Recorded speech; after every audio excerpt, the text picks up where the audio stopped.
Hey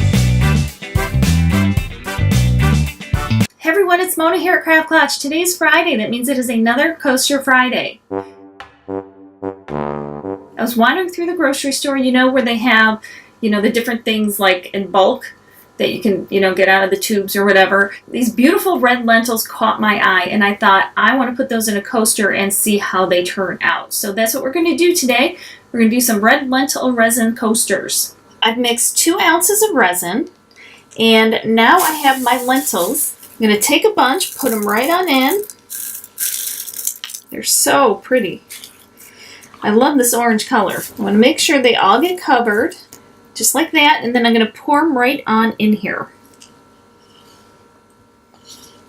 And I'm going to take my lighter, pop the bubbles. Remember, these lentils are an organic material, so you might get more bubbles than usual. So I'll just come back periodically, pop them, just to make sure we don't get any trapped in there.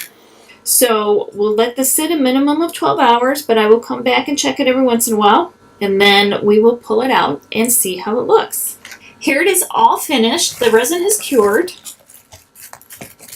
Here's the front and here's the back. I love the color of those lentils. It's like a beautiful accent color. Be sure to let me know what you think of the coaster and the lentils down in the comments below. So I hope you guys like the red lentil resin coasters, and I hope you give it a try.